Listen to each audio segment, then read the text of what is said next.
एकनाथ शिंदे यांनी काही दिवसांपूर्वी उद्धव ठाकरे गटाचे 6 खासदार फोडले. आता ठाकरे यांना आणखी एक मोठा धक्का देत शिंदे यांनी ठाकरेंचे विश्वासू विधान परिषदेचे आमदार सचिन अहिर यांनाच आपल्याकडे खेचलंय. पक्षफुटीनंतरचा उद्धव ठाकरे यांना दिलेला हा मोठा धक्का मानला जातो. कारण हा आदित्य ठाकरे यांच्यासाठीचा धक्का असून वरळी मतदारसंघातील त्यांच्या भवितव्याबाबतच प्रश्नचिन्ह निर्माण झाले. नेमकं काय आहे प्रकरण आणि त्याचा राजकीय परिणाम काय असतील हे या व्हिडिओच्या माध्यमातून आपण जाणून घेणार आहोत. नमस्कार, मी विजय चोरमारे. आपण पाहताय महाराष्ट्र दिनमान. जून 2022 मध्ये बंड करून शिवसेनेला एकनाथ शिंदे यांनी खिंडार पाडले आणि पक्षाच्या नावासकट धनुष्यबाण हे चिन्हही ताब्यात घेतलं. केंद्रातील महाशक्तीच्या पाठिंब्यावर त्यांनी हा सगळा खेळ सुरू केला होता. तो खेळ अद्याप संपलेला नाही, हाच संदेश शिंदे यांनी ताज्या घडामोडीतून दिला आहे. विधान परिषदेच्या उपसभापतीच्या निवडणुकीची चर्चा अलीकडे सुरू झाली होती. नीलम गोऱ्हे यांना उमेदवारी पुन्हा मिळणार की नाही याबाबत तर्कवितर्क लढवले जात होते. त्यातच महाविकास आघाडीच्या वतीने उपसभापतीपदाची निवडणूक लढवण्याचा निर्णय घेतला आणि ठाकरे गटाचे मो अभ्यंकर यांची उमेदवारी जाहीरसुद्धा झाली. मात्र मंगळवारी सकाळी अचानक शिंदे गटांच्या नेत्यासोबत सचिन अहिर उपसभापतीपदाचा अर्ज दाखल करायला गेले. तो 6 खासदारांच्या फुटीपेक्षाही शिवसेनेला, उद्धव ठाकरे यांना, आदित्य ठाकरे यांना आणि महाविकास आघाडीलाही मोठा धक्का होता. आदित्य ठाकरे यांनी गेल्या आठवड्यात विधानसभेत बोलताना एकनाथ शिंदे यांच्यावर कठोर टीका केली होती. ती शिंदे यांच्या जिव्हारी लागली होती. त्यावेळीच शिंदे यांनी तुम्हाला आणखी धक्के बसणार आहेत असा इशारा दिला होता. तो इशारा थेट आदित्य ठाकरे यांच्यासाठी असल्याचं आजच्या या घडामोडीमुळे स्पष्ट झालं. सचिन अहिर हे उद्धव ठाकरेंचे विश्वासू नेते मानले जातात. अर्थात सचिन अहिर हे कधीकाळी शरद पवारांचे सुद्धा विश्वासू होते आणि शरद पवारांचे विश्वासू असताना त्यांनी पवारांची साथ सोडून शिवसेनेत प्रवेश केला होता. आता पुन्हा त्यांनी ठाकरेंच्या विश्वासाला तडा दिला आहे. वरळी विधानसभा मतदारसंघातून आदित्य ठाकरे यांना निवडून आणण्यात सचिन अहिर यांचा मोलाचा वाटा होता. शिवसेनेच्या ऑपरेशन टायगर अंतर्गत 6 खासदार ठाकरेंचं शिवबंधन तोडून शिवसेनेत गेले असतानाच आता सचिन अहिर यांच्या पक्षांतरानं ठाकरे गटाला मोठा धक्का बसला आहे. उद्धव ठाकरे फुटीर खासदारांच्या मतदारसंघात दौरे करीत असतानाच आदित्य ठाकरे यांच्या मतदारसंघात शिंदे यांनी मोठा राजकीय भूकंप घडवला आहे. सचिन अहिर यांच्या शिवसेनेतल्या प्रवेशामुळं आदित्य ठाकरे यांच्या मतदारसंघावर काय परिणाम होणार आहे हे आपण नेमकं समजून घेऊया. 2019ला एकत्रित शिवसेना असताना आदित्य ठाकरे यांनी वरळीतून उमेदवारी जाहीर केली. ठाकरे कुटुंबातील कुणीतरी व्यक्ती पहिल्यांदाच निवडणूक लढवत होती. त्याचं खूप कौतुक होतं आणि त्याची देशभर प्रसारमाध्यमांच्यातून चर्चासुद्धा झाली होती. त्यावेळी आदित्य ठाकरे यांना 89,248 म्हणजे एकूण मतदानाच्या 72.70% मतं मिळाली होती. त्यावेळी त्यांचं मताधिक्य होतं 67,427. मताधिक्य 67,427 होतं. त्यांच्यासमोर त्यावेळी राष्ट्रवादी काँग्रेसकडून ॲडव्होकेट सुरेश माने उभे होते. ती निवडणूक केवळ औपचारिकच होती. मात्र 2024ला परिस्थिती बदलली.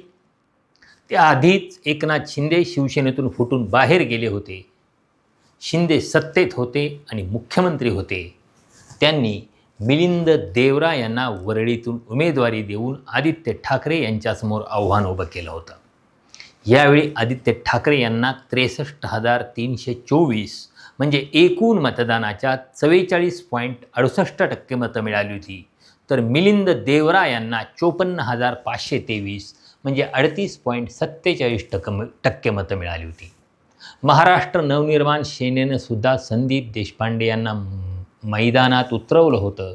कारण तिकडं राज ठाकरे यांच्या मुलाच्या विरोधात उद्धव ठाकरे यांच्या शिवसेनेनं उमेदवार दिला होता.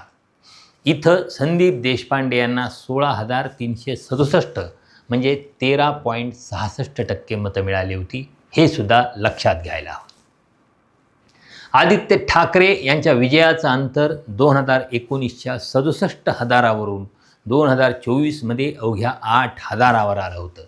आणि आता तर आदित्य ठाकरे यांच्या प्रचाराची सूत्र ज्यांच्याकडे होती त्या सचिन अहिर यांनीच एकनाथ शिंदे यांच्या शिवसेनेमध्ये प्रवेश केला आहे. त्या अर्थानं उद्धव ठाकरे यांच्या शिवसेनेला हा पक्षफुटीनंतरचा मोठा धक्का आहे. कारण आदित्य ठाकरे यांच्या वरळीतील भवितव्यावरच या प्रवेशानं प्रश्नचिन्ह निर्माण केलं आहे.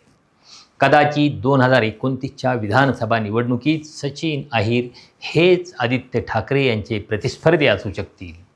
घोडा मैदान लांब आहे. अजून बऱ्याच घडामोडी घडणार आहेत. महाराष्ट्राचं आणि देशाचं राजकारणसुद्धा अनेक घडामोडींनी ढवळून निघणार आहे. पण आता सारखीच परिस्थिती राहिली तर आदित्य ठाकरे वरळीतून पुन्हा नशीब आजमावणार का याची चर्चा पुढच्या काळात होत राहील. सचिन अहिर कोण आहेत हे आपण समजून घ्यायला पाहिजे. सचिन अहिर यांनी 1993मध्ये राष्ट्रीय मिलमजदूर संघाच्या माध्यमातून आपल्या कामाला सुरुवात केली. संघाचं सचिवपद भूषवल्यानंतर ते या संघटनेचे अध्यक्ष झाले. 1996 पासून ते महाराष्ट्र राज्य राष्ट्रीय कामगार संघाचेही प्रमुख होते. त्यांनी Mazagon dock, Mahindra and Mahindra union इत्यादींचं नेतृत्व केलं. सचिन अहिर आणि त्यांच्या पत्नीने संकल्प प्रतिष्ठान चॅरिटेबल ट्रस्टची स्थापना केली होती. वरळी फेस्टिवल आणि दहीहंडीच्या काळात त्यांच्यामार्फत मोठमोठ्या स्पर्धा आयोजित केल्या जातात. 1999मध्ये सचिन अहिर राष्ट्रवादी काँग्रेस पक्षाच्या तिकिटावर पहिल्यांदा विधानसभेत निवडून गेले. पुढे 2004 आणि 2009मध्येही त्यांनी आमदारकी राखली. 2009च्या काँग्रेस राष्ट्रवादी आघाडी सरकारमध्ये गृहनिर्माण राज्यमंत्री म्हणूनही त्यांना जबाबदारी मिळाली होती. ते राष्ट्रवादी काँग्रेसचे मुंबईचे अध्यक्ष होते.